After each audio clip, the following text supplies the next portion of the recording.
असद दूर को भी खरा तहसीन पेश करता हूँ कि कोई लगी लिपटी बगैर उसने वही बात कर दी जो इसके ऊपर जो हमलावर थे जो उन्होंने उससे कही थी। और अब ये रियासत का काम है, रियासत के इदारों का काम है कि वो इसके अंदर तहकीकात करें। असद दूर पर हमला नहीं है, ये तमाम सहाफ़ियों पर हमला है और सिर्फ सहाफ़ियों पर हमला नहीं है। ये मैं मुल्क के सियासतदानों को, सियासी जमातों को भी कहना चाहता हूँ और सिविल सोसाइटी को भी कहना चाहता हूँ कि ये आप सब के ऊपर हमला है। मुझे याद है मैं बलूचिस्तान गया था ह्यूमन राइट्स कमेटी के साथ और वहाँ लापता अफराद के कैंप में गया।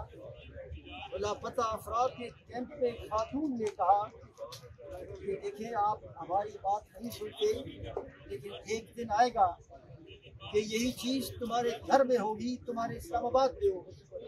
उस वक्त ये बात हमें समझ नहीं आई। असद दूर और इससे पहले अफसार आलम और तमाम जो वाक़यात हैं, उस बूढ़ी खातून के अल्फाज मेरे जहन में अब भी गूंज रहे हैं कि खबरदार अब ये बात इस्लामाबाद की आएगी। और इस्लामाबाद कैसे आई? अब घरों के अंदर घुस गई, मतीउल्लाह जान को जब अगवा किया गया तो मैंने राइट टू इंफॉर्मेशन कानून के तहत पूछा कि मुझे CCTV फुटेज मिल जाए। ये बात मैं इसलिए आपसे कह रहा हूँ कि जब आप असद दूर की बात को आगे बढ़ाएं तो इसको सामने रखें। मुझे एक CCTV फुटेज नहीं दी गई, इंफॉर्मेशन कमीशन की मुदाखलत से CCTV फुटेज दी गई। वो वही फुटेज थी जो किसी प्राइवेट लोगों की थी, सरकार के CCTV कैमरास की नहीं थी।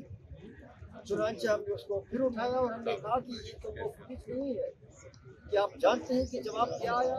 जवाब उसका ये आया कि फरहतुल्लाह बाबर ने तो CCTV फुटेज मांगी थी जो हमने दे दी, वो तो हमने दे दी है, इसने तो कोई और फुटेज नहीं मांगी थी। अब हमने उनसे पूछा कि भाई हमको सेफ सिटी प्रोजेक्ट में जो फुटेज है वो दे दो जो अभी तक नहीं दी।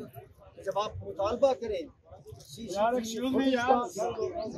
असद दूर का तो आप ज़रूर ये मुतालबा करें कि सेफ सिटी प्रोजेक्ट का जो CCTV फुटेज है वो दी जाए। दूसरा मैं ये कहना चाहता हूँ, यहाँ लापता अफराद की बात हुई, कर्नल साहब यहाँ पर मौजूद हैं, उन्होंने लापता अफराद के केसेस का खुद भी लापता हो गए थे, बड़ी बहादुरी के साथ मुकाबला किया है।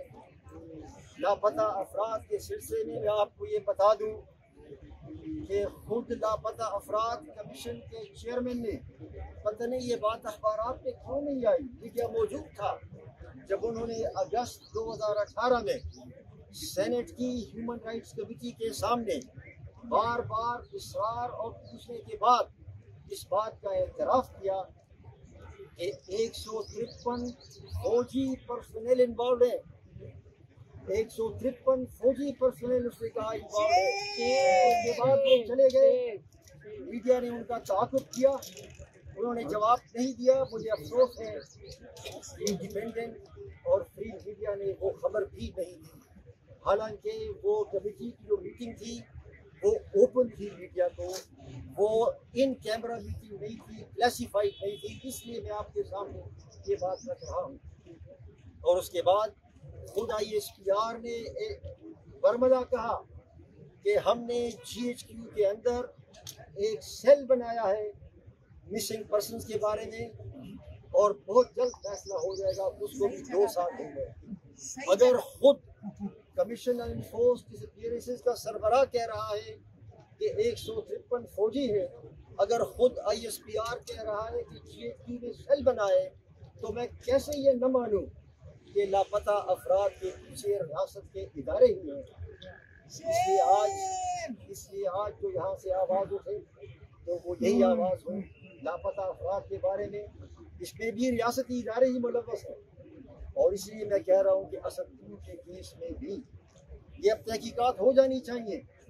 अब दूध का दूध और पानी का पानी हो जाना चाहिए। And everybody must come forward. अगर हम आज नहीं आएंगे, अगर मैं आज आगे नहीं आता तो कल मेरे घर पर ही हमला होगा, اور میرے بھی ان کی آواز ہوتی ہے۔ اور آخری بات میں یہ کہنا چاہتا ہوں، مجھے بڑا دکھ ہوا جب اسد پور پر حملہ ہوا تو خود صحافی برادری کے اندر کچھ لوگ ایسے تھے جنہوں نے الزام لگایا وکٹم کے اوپر، اور مجھے یاد ہے، میں سیاسی بات نہیں کرنا چاہتا لیکن شہید بے نظیر بھٹو نے کہا تھا blame the victim، وہ بھی وکٹم تھی اور بلیم کیا وکٹم کو، اور وکٹم کو بلیم کرنے کے بعد انہیں کو جیل بھیجا جاتا ہے۔ یہ ایک پیٹرن ہے اس ریاست کا اور اس پیٹرن کو ختم کرنا پڑے گا۔ میں اپنی گفتگو کو اس بات پہ ختم کرنا چاہتا ہوں کہ دیکھیے، آئین کی پاسداری کریں، آئین ریاست اور شہری کے درمیان سوشل کانٹریکٹ ہے، اگر یہ سوشل کانٹریکٹ کا لحاظ نہیں رکھا گیا تو شہری ریاست سے متنفر ہو جائے گا۔ میں عمر کے اس حصے میں ہوں کہ میں نے اپنی آنکھوں سے دیکھا، میں نے بنگلہ دیش کو اپنی آنکھوں سے بنتے دیکھا، جب وہاں کے لوگ، وہاں کے شہری ریاست سے متنفر ہو گئے۔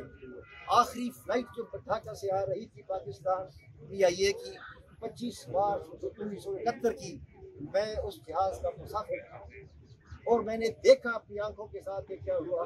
میں اربابان اقتدار کو وارن کرتا ہوں کہ اگر اپنے طور طریقے نہیں بدلو گے تو بنگلہ دیش سے سبق سیکھو، خدا نخواستہ 16 دسمبر ایک دفعہ پھر الیکٹ ہو جائے۔ اللہ اس دن سے بچائے۔ میں آپ سب کا شکر گزار ہوں۔